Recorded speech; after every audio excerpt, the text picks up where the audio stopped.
Minimalismo. Minimalismo es darle valor a lo importante. ¿Qué es lo importante? Lo importante es aquello que es significativo para nosotros. ¿Dónde somos minimalistas? En todos lados, cuando hablamos, cuando comunicamos, cuando queremos compartir cosas. Y hoy estoy acá de invitado porque es un día muy especial, porque hoy hace 100 episodios que Camilo, nuestro coach minimalista, comparte esas ideas que le vienen a la cabeza, que nos pueden ayudar a simplificar nuestros pensamientos. Llegar a 100 episodios nos pone también en jaque el concepto del minimalismo, porque cuánto más importante queda por decir sobre el tema. Y sobre todo eso, sobre 100 episodios, sobre las lecciones aprendidas y sobre lo que viene, vamos a estar charlando en este episodio. Bienvenidos al podcast Coach Minimalista, una comunidad que crece cada día. Desde Santiago de Chile, Bergen, Noruega, de Merlo, Buenos Aires, la Ciudad de México, desde Puerto Rico, desde Montevideo, Uruguay, desde Hollywood, desde Misiones, Argentina. Estoy en Chongqing, China. Acá desde Mar del Plata. Te escucho desde Neuquén, Argentina. Acá desde Israel. Desde Colonia, Alemania. Hasta Uruguay desde México. Punta del Este, Uruguay. Desde Cali, Colombia. Te escucho desde Múnich, Alemania. Desde Barquisimeto, Venezuela. Desde Los Ángeles, Florida, Estados Unidos. Desde Medellín. Te escuchamos desde todas las partes del mundo.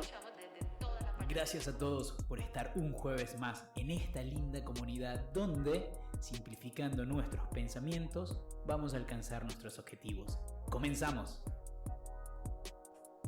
Camilo, felicitaciones por llegar a los 100 episodios de Coach Minimalista. Muchas gracias. Te lo juro que una parte de mí estaba esperando que dijeras muy buenos días, tardes, noches para todos. Te lo juro que estaba esperando eso. No, esto es tu fiesta de cumple 100 programas. La gente no sabe los que... Pará, yo estoy acá porque ya llegué a los 100 en algún momento, llegué a 100 episodios del podcast y lograr esos 100 es una cosa que solamente el 1% de los podcasts a nivel mundial cumplen. Es muy fácil desmotivarse cuando uno está haciendo un podcast porque uno pone el foco a veces en recibir el feedback de los demás, a veces el feedback no se recibe, en vez de poner el foco en generar un contenido de valor que pueda aportarle a los demás. Entonces, por eso mucha gente fracasa y la realidad es que Spotify está lleno de podcasts que nos pasan los 5, 6, 10 episodios. Y llegar a 100 es solo algo que una minoría muy chiquita ha logrado, y llegar a 100 y que además la gente te escuche, más todavía. Así que felicitaciones por este hito que venís logrando el día de hoy. ¿Cómo se siente? Estoy muy feliz. O sea, yo todas las semanas, o por lo menos todas las semanas que publico, digo, estoy muy emocionado, muy feliz, pero hoy de verdad quiero compartirle a la gente que me siento muy emocionado. Primero agradecerte, Rodri, para el que llegó a este episodio de casualidad y no había escuchado ninguno de los dos. Rodrigo es el mejor podcaster que tiene Uruguay, uno de los mejores de la región. Sí, no lo digo yo, lo dicen las cifras. Muy escuchado, su podcast se llama Neurona Financiera, con el cual me nutrió muchísimo. Hemos hecho inclusive cosas juntos, proyectos, y me siento muy honrado de que hoy le entregué el programa a Rodri para que él lo conduzca y creo que es el programa que menos he preparado en la historia de Coach Minimalista. Bueno, de eso vamos a hablar un poco, porque hablábamos de minimalismo, ¿no? Es el foco, pero es una faceta más de muchas cosas que vos tenés en cuenta, siempre relacionado. Y vos en 20, 30 minutos preparás un contenido de valor que nos deje pensando, pero muchas veces para hacer eso vos tenés que aplicar mucho minimalismo, porque como hablábamos, vos te lees 2 o 3 libros para poder preparar de repente un episodio, ¿no? Sí, sobre todo creo que la primera etapa, los primeros episodios, tenía ese síndrome del impostor, de decir quién soy yo hablando, entonces eso hacía que me esforzara muchísimo en buscar material, en conseguir información, en leer algún autor, en estar como bien fundamentado. Hoy en día ya no lo hago tanto, simplemente porque el tiempo de lectura lo estoy aplicando también a lecturas que son muy propias para mí, no tanto para el contenido, igual las voy uniendo porque obviamente el podcast empezó siendo un refugio para el minimalismo y después obviamente terminó siendo el refugio de Camilo. Y mucha gente llegó a este podcast porque le interesó el tema del minimalismo, incluso como yo llegué al tuyo, Rodri, pero definitivamente las personas conectamos con personas. Y yo no soy un evangelizador, entonces si se dan cuenta, yo sería como esa gente que dice, soy de X religión light. Yo creo que la gente que me sigue son minimalistas light y terminan haciendo un vínculo muy especial conmigo, más allá de los conceptos. Y si en esa relación que estamos construyendo les aporto algo, vale la pena haber dado 100 veces play a Spotify, a Apple Podcast o donde sea que me escuchen para llegar hasta acá.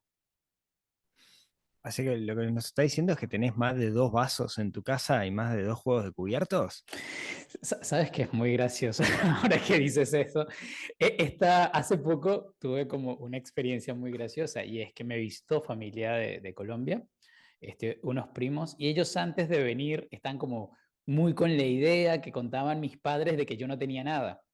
Y resulta que, por ejemplo, cuando vinieron mis padres una vez que vinieron a visitarme, después de que yo...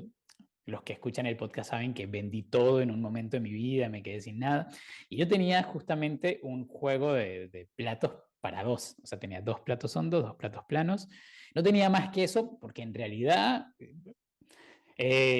mi nuevo estilo de vida, pandemia, 0 reuniones sociales, por ahí si tenía una cita era lo máximo como para necesitar 2 cosas.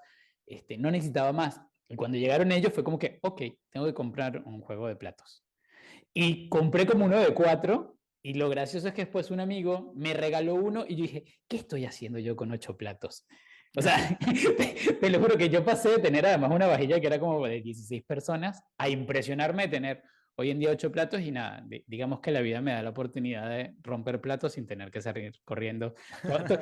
Todavía me quedan, de esos 8 todavía me quedan como 6, así que vamos bien. No, y una de las cosas que lograste en el podcast en todo este tiempo, y es una de las cosas que yo admiro de vos, es entrevistar referentes mundiales en distinta temática. Que yo intenté hacerlo muchas veces y nunca me responden el mail. Vos entrevistaste a gurúes, a gente destacada, bestseller, ¿no? ¿Qué te dejaron esas entrevistas o cuál fue la que más te impactó?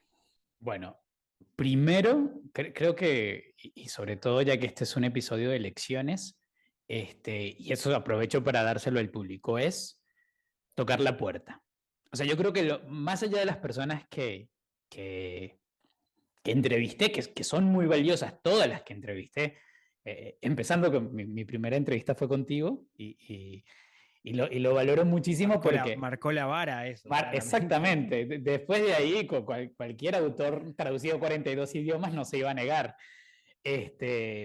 Pero creo que lo que más me impactó fue el hecho de que la gente en realidad es mucho más accesible de lo que nosotros pensamos. A veces no están en el tiempo, en el espacio, pero es simplemente preguntar. Yo hoy en día tengo otro proyecto auditivo, por decirlo así, que es el podcast Más y Mejores Empresarios, que lo conduzco y lo produzco con compañeros de la Asociación de Jóvenes Empresarios del Uruguay, y ese es un programa solamente de invitados, siempre tenemos invitados. Y voy certificando que cada vez más, tal vez no todo el mundo pueda, pero primera gran enseñanza es pregunta. Y lo digo para tener un invitado súper top o para hacer cualquier cosa en la vida. Eso por una parte. Y por otra, qué fácil es generar vínculos lindos a través de la voz. Y lo digo porque yo no sé si estas personas que, por ejemplo, Francés Miralles, habrá escuchado un podcast, cuando le hice la invitación se habrá puesto a escuchar algo, pero lo cierto es que fue tan receptivo y la comunicación que inclusive tuve con ellos hasta después es muy valiosa. Es muy valiosa porque es gente que está para aportar valor. Y cuando uno sabe que uno es un canal para eso, es maravilloso cómo las cosas se dan. Aprendí a que la lentitud es más valiosa que la rapidez, aprendí que un propósito es súper valioso, que la meditación no es solamente una cuestión de una foto. Aprendí que la alimentación minimalista existe, o sea, un montón de cosas a través de esas entrevistas que las agradezco mucho. No, fueron increíbles, son de mis episodios que cuando los escuchás, ¿cómo hizo Camilo para poder entrevistar? Eso es increíble. Concuerdo lo que vos decís de que uno puede escribir, uno puede hacer stories en Instagram, pero el podcast tiene eso de que la gente te presta 20, 30 minutos de atención. La voz tiene un impacto brutal en la relación de confianza que se genera con las personas y nos pasa a nosotros los que te escuchamos que creemos conocerte. Y ahí viene una pregunta. ¿Te conocemos o qué tan transparente vos sos en el podcast o construiste una imagen en nuestra cabeza para que te queramos? Yo, mira, Soy irónico por la duda, ¿no? Yo creo que en este punto, y siendo totalmente honesto, como lo he sido, creo que he exagerado en transparencia. O sea, hay veces que me doy cuenta que y yo mismo después de grabar el episodio, o cuando lo escucho, porque me pasa muchísimo que lo escucho en la edición, pero todo cortado, poniéndole el cosito, la intro, tal, y a veces me tomo el momento de escucharlo, no sé, camino al gimnasio para ver cómo quedó como un oyente cualquiera, y pienso, ¿acaso a la gente le interesa tanto de tu vida, Camilo? O sea, ¿por qué tengo que dar tanto detalle? Y en realidad soy muy transparente y me ha servido, pero hasta es una de las cosas que en un futuro me gustaría hasta modular más, porque no quiero que, si bien este es un podcast muy personal, no quiero justamente que el aporte de valor que yo dé sea la vida de Camilo, porque si algo he aprendido en estos 100 episodios es que yo no quiero ser un influencer de lifestyle. No, de verdad no me interesa eso, sino justamente que sea el contenido lo que empiece a ser como relevante. Entonces sí, siento que me ha permitido ser muy transparente, me he redescubierto a través de la voz. Curiosamente yo antes mi voz no me agradaba mucho, o sea, tampoco me desagradaba, pero no lo veía como un atributo. Y hoy en día valoro muchísimo mi tono de voz, cómo hablo, y cómo reafirmé más bien mi imagen a través del podcast. Un día te escribí un mensaje, me acuerdo, porque el podcast no estaba saliendo y me contestaste con una foto. Y en las fotos había unas aguas turquesas, cristalinas, hermosas, que yo me animé a decir, eso es por allá, por Indonesia o lugares similares, y no estuve tan lejos. En un momento necesitaste ese recreo, digo recreo, pero ese retiro, como quieras llamarlo, personal, para bajar un poco la pelota. Ya que yo sé que no es para hablar de vos el podcast, pero ¿qué pasó? No, primero, obviamente, si bien dije esta antesala de que sí, este episodio sobre todo creo que es para hablar de lo que ha sido el podcast en mí, porque una de las cosas que me llama mucho la atención de este proceso es qué ha sido el podcast para la gente. Entonces, a partir de contar mi relato, no voy a decir que no voy a dejar de hablar de mí, pero justamente soy parte de ese relato. Y hay que entender algo, ya que hablando de cosas personales, y es que el podcast nació en un momento de mi vida que estaban sucediendo demasiados cambios, en lo financiero, en lo sentimental, en lo laboral. O sea, había una vorágine de cambios en mi vida y nació el podcast. Y el podcast en realidad fue ese refugio que me acompañó por mucho tiempo, y tema que me afectaba. Es más, yo me acuerdo, uno de los primeros episodios, por ejemplo, hablaba sobre el miedo. Y explicaba más o menos cómo el miedo afecta a la persona, no sé qué tal. Eso lo hice después de un día de estar absolutamente cagado de qué iba a pasar con mi vida. Y dije, necesito hacer un podcast sobre esto porque necesito como que bajar la pelota. Entonces, fue un proceso de mucho crecimiento personal, que lo que hice fue compartirlo con la gente, hasta que llegó un punto en donde necesitaba una gran desconexión y me fui para Asia. Estuve mes y medio recorriendo Asia. Los que han escuchado los últimos episodios saben, porque vengo nombrándolo un montón. Es muy gracioso lo que me pasó. Yo no me quería desconectar de la comunidad. Entonces, antes de irme de viaje, grabé los episodios que iban a salir mientras estaba de viaje para cumplir semana a semana, y porque en teoría el episodio 100 iba a ser para finales del año pasado, principios de este año, y grabé esa serie de, no sé, serán unos 6 episodios, qué sé yo. Los preparé, los edité todo en un medio de que estaba dejando todo ordenado para poder irme a descubrir ese continente, a explorar ese continente. Y resulta que hice todo eso y en ningún momento le di a la opción de programarlos y todo ese contenido quedó almacenado, nunca salió a la luz, simplemente me perdí. Personas como tú me escribieron qué pasó, que no he visto los episodios. Y ahí también pasó algo al volver, no quise retomar ese material porque yo me había dado cuenta que había sido otro. Creo que los viajes abren muchísimo esa posibilidad. Yo he dicho muchísimo en el podcast que me encanta viajar. Y el viaje fue, creo que un cierre de ciclo en la vida de Camilo y asimismo un relanzamiento. Por algo este año lo comencé diciendo que era el año del foco, así como el año pasado fue el año del autocuidado para el podcast.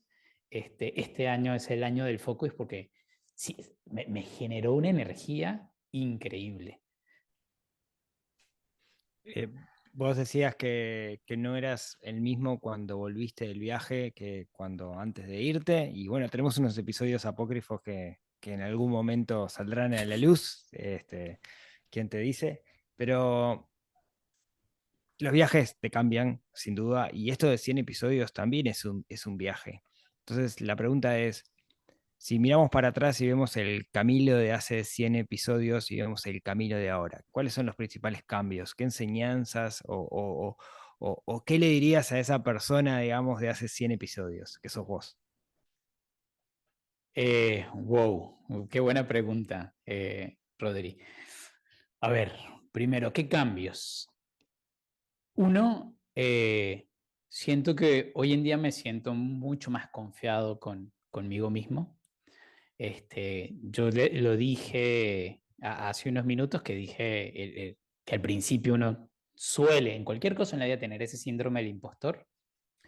Y yo recuerdo que cuando iba a sacar el podcast era como, bueno, lo voy a sacar, pero no porque todavía no tengo un micrófono que esté a la altura de lo que yo quiero hacer. Lo voy a sacar, pero no porque todavía no tengo la portada como me gustaría tenerla. Lo voy a sacar, pero todavía no he hecho un curso de podcaster que me salió en una publicidad en Instagram que debería hacer para entender todo. Entonces, creo que el podcast, o sea, si me dices cuál es el mayor cambio de aquel Camilo de hace 100 episodios a es primero mucha seguridad. Creo que el podcast me dio mucha seguridad de reconocer el valor que tengo, que lo puedo compartir, y eso ha abierto un montón de pruebas, de puertas, perdón, ha abierto caminos, ha abierto un montón de cosas. Entonces, una cosa es, yo diría que soy un Camilo mucho más seguro de sí mismo, y lo otro, que yo no sé si es como la transformación de punto A o punto B, sino es todo el proceso, y es la constante observación. Creo que otra cosa que me ha ayudado muchísimo, muchísimo el podcast es que como semana a semana me enfrento a un tema de valor, me interpela. Entonces, otra transformación que podría decir, gracias a los 100 episodios, es que el podcast me permite estar en constante seguimiento conmigo mismo. O sea, me pasa así como, no sé, a veces me siento un poco distraído y recuerdo aquel episodio de Indistraíble, y si necesito lo escucho y digo, pero si yo dije esto lo está cumpliendo, ¿por qué ahora no? Y si no estoy descansando bien, me voy a ese episodio. O sea, termino generando un banco de monitoreo de decir, si yo dije esto, me ayuda a no descarrilarme muchísimo. Entonces, esa transformación va por seguridad, va por seguimiento y autenticidad.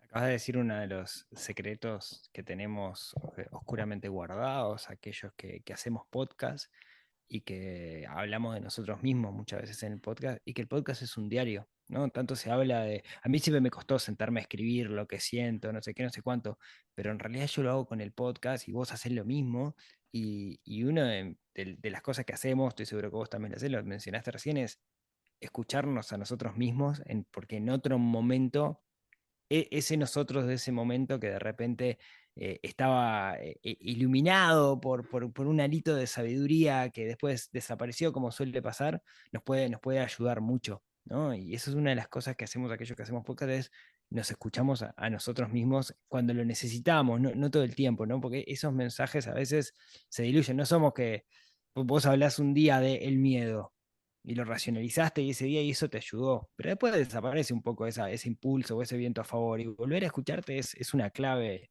genial y qué bueno que lo hayas mencionado eso, porque la realidad es que el podcast se hace para el público, pero también se hace para uno mismo, ¿no? E incluso creo que es una herramienta que sirve para muchos, porque por ejemplo, me pasó cuando no estaba publicando esos meses que estuve algo desaparecido, porque estaba viajando y porque cuando volví necesitaba reenfocarme, que me escribían palabras de aliento. Tengo una muy, muy linda comunidad. Yo siento que no es necesario tener todos los seguidores del mundo, sino tener gente que conecte contigo es muy valioso. Y me escribían cosas como no te he escuchado desde hace tiempo, volví al tal episodio. Y es genial eso. O sea, es genial porque digo, wow, ¿cuánto valor hay? Como para que, porque digo, yo lo hago como recordatorio para mí, pero hay personas que también vuelven a episodios atrás y le ayuda a activar algo.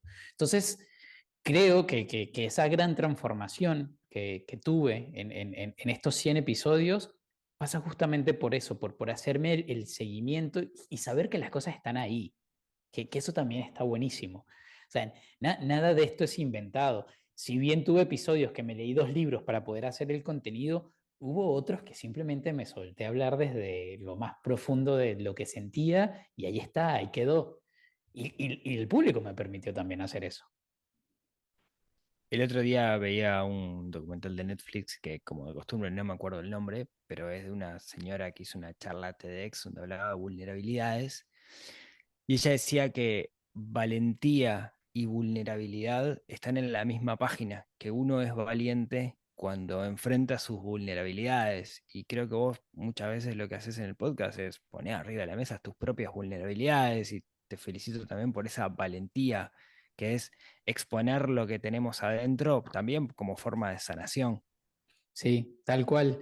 Es que es un ejercicio en múltiples aristas. Es un ejercicio que en realidad creo que te pasa lo mismo a ti, pero el podcast termina siendo más para mí que para la comunidad que uno crea. Y no es porque sea egoísta ni porque no valore la comunidad, sino porque justamente el podcast me ayuda. Hay una anécdota que inclusive quiero contar que resume muy bien los 100 episodios y es, cuando yo era niño, me costaba muchísimo quedarme en un solo deporte, porque yo no era para nada deportista, pero para nada. A mí me gustaban las cosas culturales de otro tipo, pero deporte cero.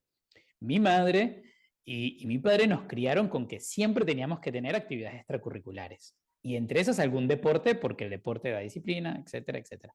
Mi hermano, además, desde niño, amó el deporte y fue un excelente futbolista. Es más, hoy en día es abogado deportivo, o sea, está muy metido. Lo cierto es que yo me metí en cuanto deporte se aparecía y duraba poco. Estuve en karate, estuve en natación, estuve en equitación, estuve en fútbol, estuve en un montón hasta en ajedrez, en un montón de deportes que se me iban apareciendo y iba cambiando. Y las palabras que yo más recuerdo de mi infancia, mi madre diciéndome, las personas inconstantes no llegan a nada en esta vida. Pero era un taladro que es fuerte. Un saludo para mi madre y le digo, es fuerte eso porque en realidad yo crecí siempre con ese debate, soy o no soy inconstante. Y sí, seguramente uno es inconstante para las cosas que no le gusta. Y llegar a 100 episodios ratifica como esa nueva identidad de un Camilo que cada vez más constante, que no importa si puede pasar algún tiempo en donde no esté o esté, pero creo que lo más lindo es celebrar a ese niño que en algún momento pensó que si no era constante no iba a llegar a hacer nada en la vida, que se puede hacer un proyecto desde cero, conectar con personas en todas partes del mundo, crecer como persona y justamente mantener una disciplina que es la clave de todo esto. Porque hay días en donde me siento reiluminado para hablar de un tema y hay otros días que no sé de qué hablar. Pero ahí el hilo conductor es esa disciplina. Claro. ¿Y qué le dirías a Camilo de hace 100 episodios? Relájate. Sí, yo siento que los primeros episodios estaba muy, muy tenso. Quería que saliera todo perfecto. Por muchos años de mi vida, antes del podcast, me encantaba decir soy perfeccionista. Es la excusa. Y el que me está escuchando que lo dice sabe en el fondo que es así. Esa es una gran mentira que nos decimos para muchas veces procrastinar o dilatar las cosas. No, es que si no sale perfecto, no. Entonces yo le diría al Camilo de hace 100 episodios, relájate, que primero lo importante es que salga. Después que salga, hacemos que salga bien. Pero en realidad es así, es más relajado de lo que uno piensa. Para cualquier proyecto, se le digo a la gente, o sea, la clave es iniciar. Pero me diría eso. Cami, una pregunta, y esto es muy, muy personal. En 100 episodios, yo creo que alguno me he salteado, no sé si los he escuchado los 100, pero vos como venezolano, viviendo en Uruguay, tu hermano está viviendo en Colombia y tu familia, que es bastante grande, está en muchos lados en el mundo. No haces mucha referencia o no te escuché nunca hacer referencia a la situación de Venezuela, el hecho de que mucha gente haya tenido que salir. ¿Eso es porque no lo sentís, que no querés hablar del tema, porque es una herida, porque lo tenés ya aceptado? Bien, muy buena pregunta. No la esperaba. Pasa algo y ¿qué sucede?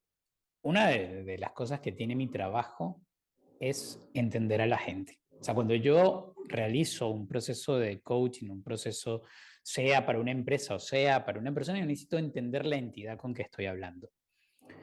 El proceso migratorio de Venezuela en los últimos 5 años, sobre todo 4 años más o menos, es un proceso de heridas muy, muy abiertas. Muy doloroso para muchas personas, con circunstancias muy difíciles para muchas. Y yo soy un afortunado que yo migré hace 9 años, ya no sé si sigo contando, ya casi una década que estoy en Uruguay, y mi proceso migratorio fue muy distinto al del éxodo masivo.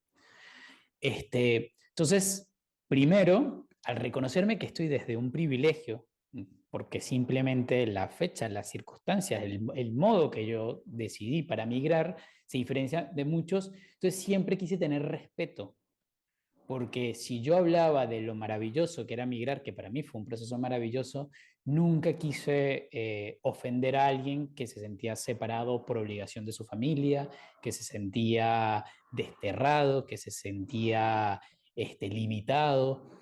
Y ojo, tampoco voy a decir que fue fácil, porque como todo proceso, nada, al principio no conseguía el trabajo que quería, eso me hizo emprender, o sea, tuve mis altibajos como cualquier persona que decide cambiar, pero no tuve ese desgarrador momento que muchos venezolanos han tenido.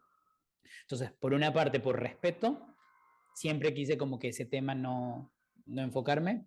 Dos, yo tuve restaurantes en Uruguay antes de dedicarme a esto. O sea, fue como mi primer emprendimiento. Al no saber qué hacer, no conseguir trabajo de mi área, fue, bueno, monté un bar y empecé a vender comida venezolana y recibía mucha gente de Venezuela, obviamente, en el lugar. Entonces escuché muchas historias, muchísimas historias que me impactaban y que las respeto y, te digo, me hacían sentir que yo no estaba como dentro de esa misma bolsa.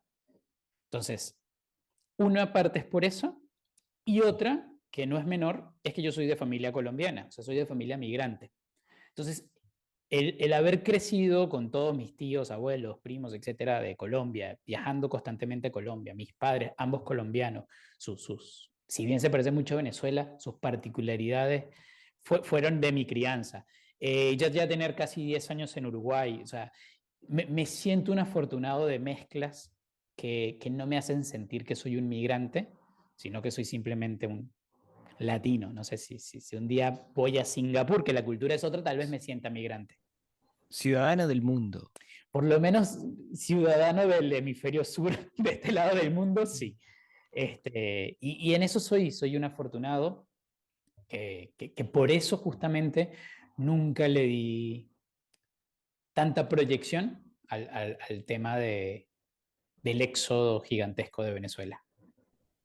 Qué interesante tu respuesta. La verdad que era una pregunta, porque nosotros hemos hablado muchas veces, micrófono fuera de micrófono, y nunca charlamos del tema Venezuela y la situación de Venezuela, que para mí es muy cercana, pues yo tuve mucho tiempo en Venezuela también, y es muy interesante tu punto de vista. Otra de esas preguntas. ¿Tenés un podcast hoy por hoy? ¿Trabajás con personas en los procesos de crecimiento, de cambio? ¿Trabajás con empresas también para ayudarlos en productividad y en proceso de cambio? Pero vos sos un lingüista. ¿Estudiaste el lingüista? ¿Sos, no sé qué es licenciado? ¿Cómo es licenciado? Es larguísima, es licenciado en letras, mención lengua y literatura hispanoamericana y venezolana. O sea, es nicho de nicho de nicho, sí. Sí. En Venezuela nos gustan las cosas rimbombantes. Sí, lo sé. ¿Qué te sumó a lo que estás haciendo hoy, el ser lingüista? Bueno, primero que yo siempre he sido un fanático de observar el lenguaje. O sea, para mí eso es clave. Y dentro del lenguaje, dentro de lo que es la lingüística, existen como ciertos códigos aplicados a todos. Entonces, para mí, al ser una persona que trabaja directamente con la palabra, con comunicación, ser lingüista me da un marco de referencia muy bueno a la hora de trabajar, porque cuando yo trabajo con un cliente a nivel personal, todo el proceso de coaching se va a basar de acuerdo a su narrativa, de acuerdo a cómo él construya esa historia y cómo esa historia va a influir para que él logre el objetivo que vamos a venir trabajando. Y en el caso de las empresas es muy interesante porque es un poco más abstracto, pero pasa lo mismo. La empresa como tal es un organismo para mí vivo que tiene su propia narrativa. Entonces, yo al ser lingüista, lo que me enfoco a la hora de trabajar, por ejemplo, con una empresa es saber detectar cuál es esa narrativa.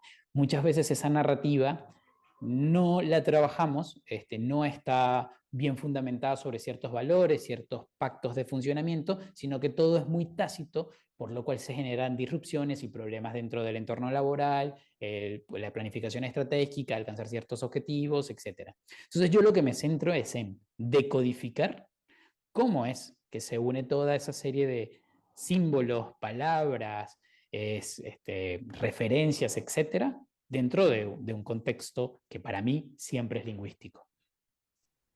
Qué interesante. Pues lo que estás diciendo básicamente es, soy un coach, pero tengo un superpoder, pero cuando adquirí este superpoder, en realidad no estaba pensando en usarlo para coaching, sino para otra cosa, ¿no?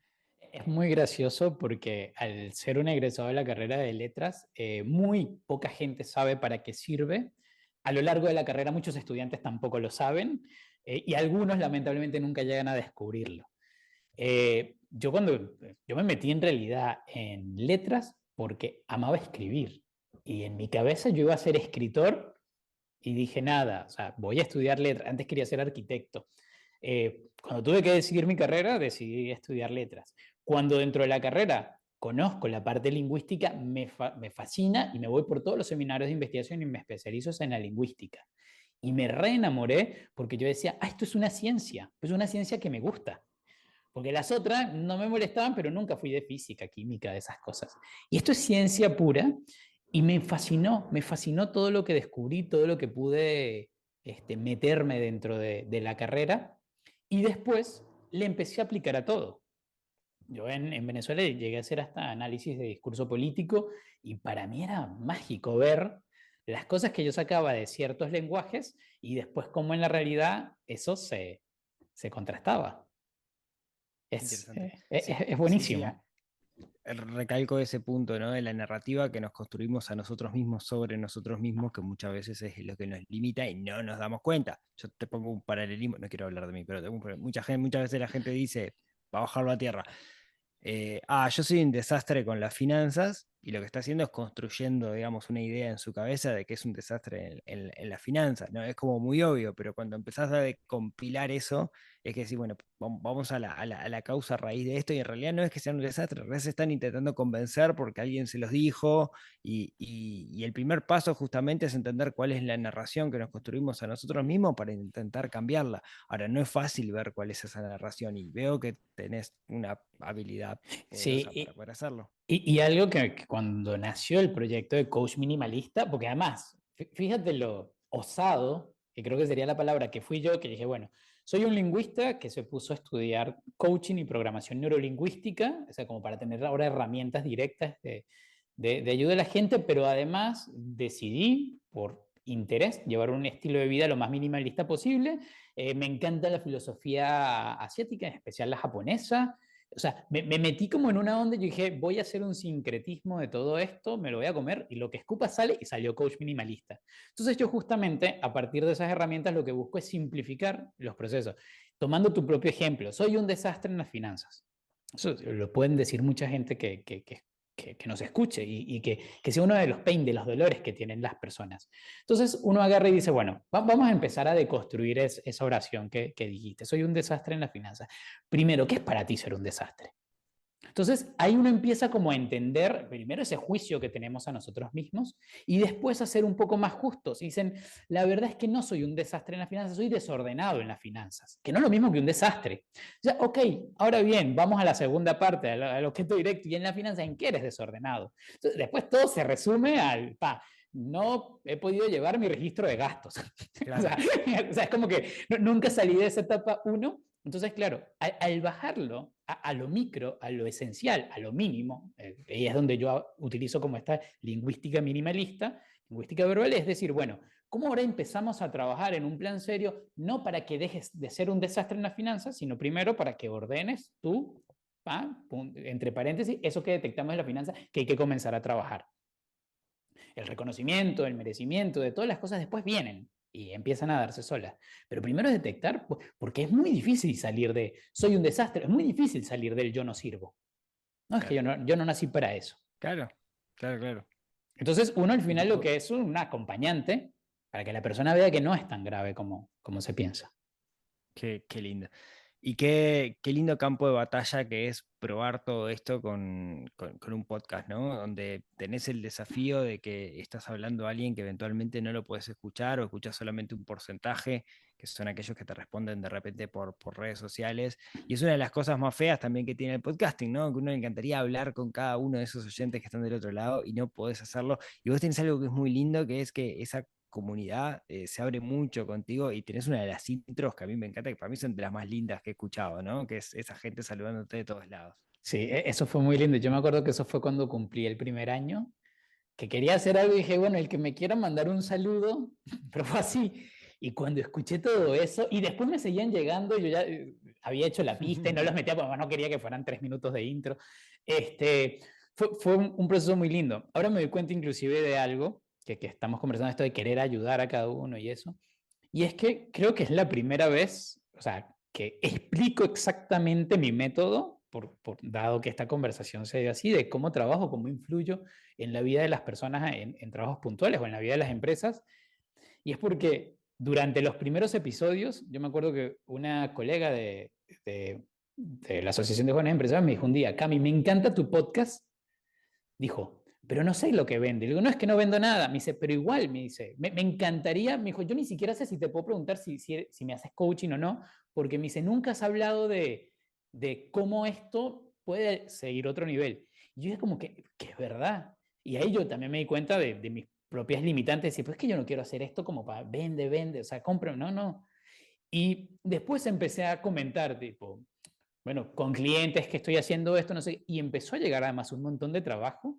Y quiero que la gente que me escuche le quede, no que sepan, porque yo ya lo he dicho, que trabajo de esto, sino que se den cuenta de esas habilidades que tenemos.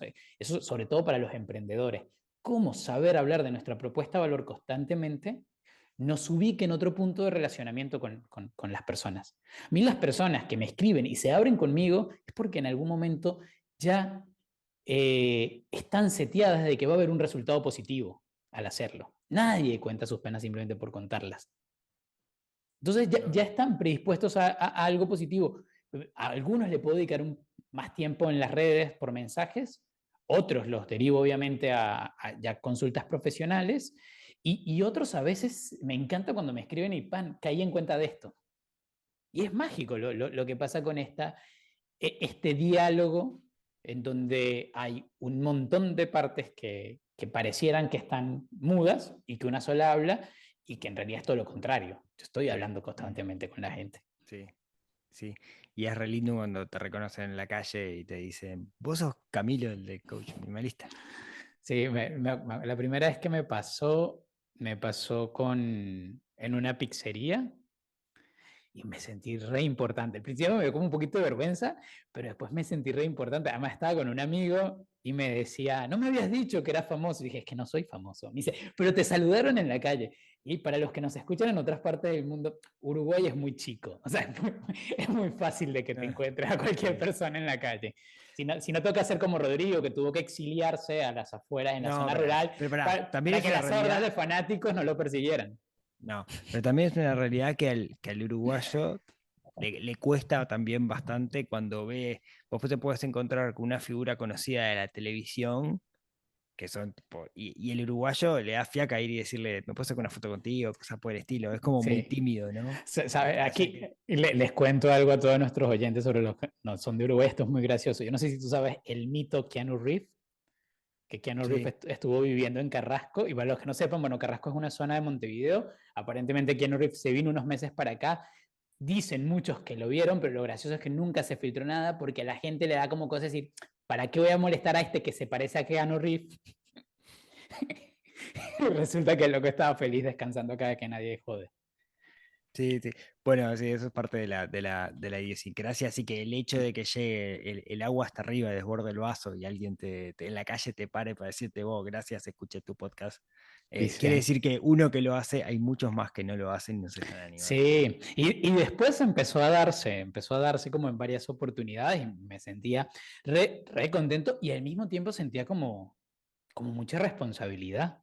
Digo, como que es real, esto está pasando. O sea, hay gente que dedica 20, yo tengo episodios, no muchos, pero episodios que llegaron a pasar la hora y cuando veía el registro en las estadísticas de reproducciones decía, de verdad hay gente que me dedicó una hora completa, o sea, y yo valoro mucho eso y me ayudó muchísimo otra cosa que de las lecciones aprendidas, Rodri, que te cuento es dejar de darle importancia a las redes sociales. Uf. Eso es una de las mejores cosas que me ha dejado el podcast. Porque uno sube una foto, una frase, cualquier boludez que la pueden ver miles de personas y nadie conecta con eso. Yo subo un podcast que a veces lo hago, estoy tratando de hacerlo estos últimos mucho más cortos, de alrededor de 15 minutos. Y yo siento que en esos 15 minutos realmente conecto con un montón de gente. Sí. Sí, pensemos esto, ¿no? Yo creo que hay como 3 canales hoy por hoy con los cuales se logra la comunicación. Uno es las redes sociales, pero en redes sociales la gente te regala 10 segundos, 15 segundos, 30 segundos y pasa al siguiente. O sea, es un vínculo que es un vínculo súper flojo. Después tenemos YouTube con videos que muchas veces el juego de la edición del video, de los cambios de toma, hace que la persona quede con la atención más presente. Pero acá en el podcast estás desnudo, ¿no? Lo único que es la voz. Vos y tu voz. No hay juego, no hay audio, no hay musiquita de fondo. Alguien te está regalando 20, 30, 40 minutos de su tiempo solamente para escucharte a vos que querés dejarlo pensando. O sea, a mí me parece que como medio, aquellos que lo logran, porque hoy el podcast, digamos, hay que tener 20 minutos como para escuchar con atención a alguien que tal, lo puedes hacer haciendo otra cosa, pero hay que tenerlo. Creo que es como el medio que genera el engagement, ¿no? El vínculo más fuerte con la gente. Y eso se nota cuando te paran en la calle. O sea, sos un flaco que tiene un podcast y te paran en la calle para decirte, Cami, gracias por este podcast, ¿no? Es brutal y estoy hablando yo y no estoy haciendo ninguna pregunta y esto no era de lo que hablamos. Mal show. No, está, pero es verdad, es buenísimo. Además, esta cosa de que hay gente que se dedica a escucharte y que traspasa fronteras y genera un vínculo contigo. Una de las cosas otra cosa que estoy pensando que me dejó el podcast, que yo ni pensaba que esto iba a pasar. Yo, por ejemplo, estoy trabajando desde hace ya varios meses con un grupo en España. Hay una comunidad en España donde yo una vez al mes doy una masterclass de desarrollo personal. Eso antes, y sobre todo antes de la pandemia, que no estamos tan habituados a este trabajo remoto, esto era impensable. Claro. Y saber que es una comunidad que, si bien nace en España, tiene gente de todas partes del mundo que está congregada con un mismo fin de crecimiento, y yo formo parte de ella, y desde paso desde un rol de transmitir información. Chico, son cosas que bendita sea la voz y esta forma de comunicarnos. Claro, qué lindo, qué lindo.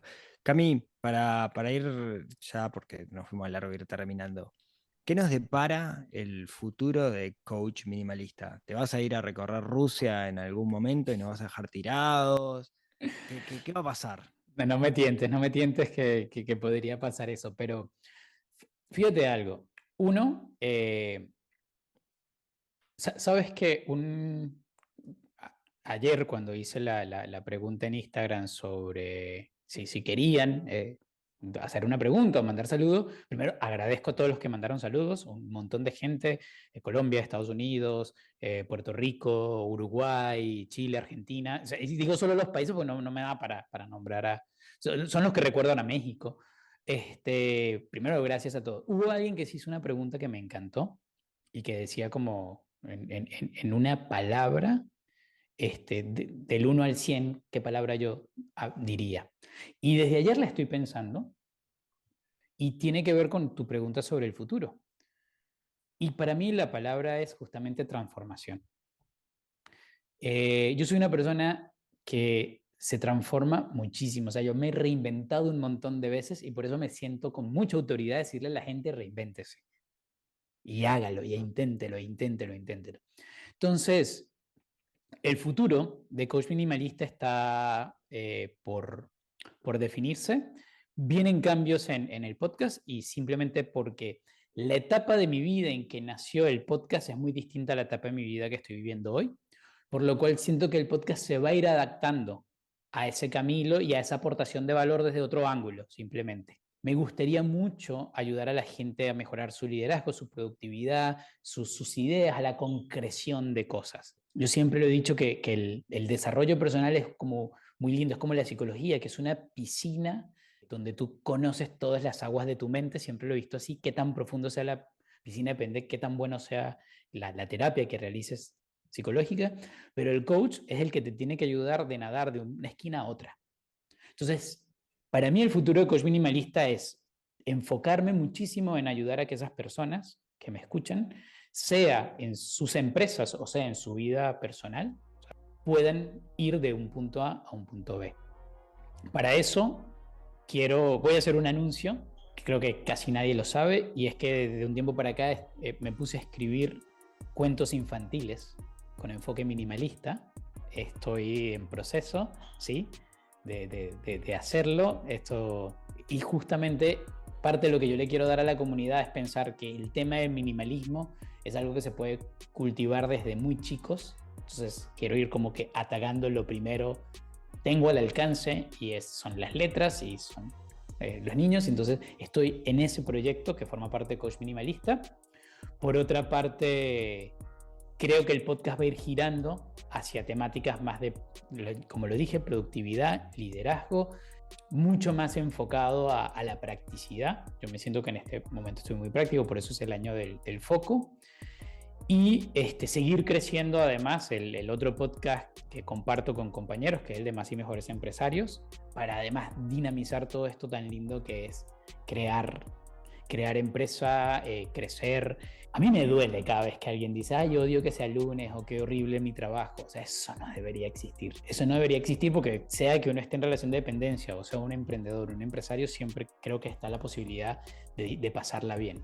Entonces, no sé si te respondí o enredé mucho, pero creo que No, me respondiste clarísimo. Yo tengo un par de hijos que les encantan los cuentos y leer, así que cuando quieras testear esos cuentos, pero hacemos un alfa test acá sin problema. Sí, ese proyecto está muy lindo, la verdad lo estoy pariendo con mucho amor. Valeria se llama la protagonista. Cuando le conté a mi madre y le dije: bueno, madre, ahora sí te voy a dar una nieta, pero va a ser en 2D. Y tu madre te dijo, Camilo, otra cosa te vas a poner a hacer, termina una de una vez por todas. Que la gente incosta, no. ¿Sabes qué? Mi madre se sorprendió y creo que eso es parte de lo que también me dejó el podcast. Cuando yo le conté a mi madre el proyecto, yo ya había tenido la idea, los títulos y el borrador de todos los cuentos. O sea, de por sí ya está casi terminado la parte textual. Ahora me queda todo el camino de edición, de buscar y poder llevarlo a que salga al público. Pero ella me dijo, me impresiona mucho esa capacidad de como que ponerse una meta, desarrollarla, llevarla a cabo y como que, tengo una idea, la concreto. Y creo que esto es parte de 100 episodios de desarrollo personal, de motivación, de productividad. Eso de que se nos pone algo en la cabeza. Y bueno, tú y yo tuvimos una excelente oportunidad en estos 100 episodios, que fue el trabajo de Mavitun, y viste que a la hora de trabajar conmigo soy como muy puntual. Y eso me gusta mucho. Y eso quiero seguirlo exponiendo, quiero seguirlo creciendo y quiero seguir cuestionando sobre todo el minimalismo. Porque el minimalismo no es, o sea, si los que pudieran ver en este momento el video, si ven mi casa, dista mucho de ser una persona que hace 2 años, 3 años vendió todo y me quedé con una maleta. Entonces, creo que hasta el mismo minimalismo es cuestionable y saber dónde lo aplicamos y para qué lo aplicamos. No soy alguien en contra de tener 8 platos, sí soy alguien en contra de no saber para qué tengo 8 platos. Qué lindo final. No sé qué más agregar a eso. Cami, muchas gracias por acompañarme en tu casa, en tu podcast el día de hoy. ¿Algo más que les quiera decir a todos estos oyentes que están ansiosos de escuchar este episodio y que están del otro lado? Sí, yo siempre al cerrar, sabes que me gusta hacer como una pregunta de la semana, que es una pregunta para que la piensen y se cuestionen y crezcan.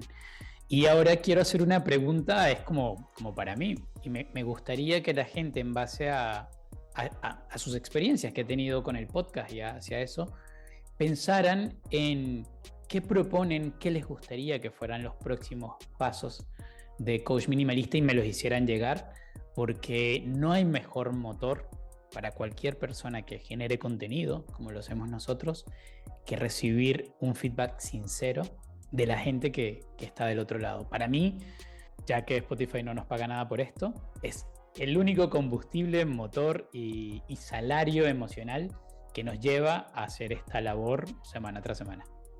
Nos quedamos con eso entonces. Muchas gracias a todos por escucharnos hasta acá y cerramos la puerta el día de hoy, Cami. Gracias a ti, Rodri. Siempre esta será tu casa. Por favor.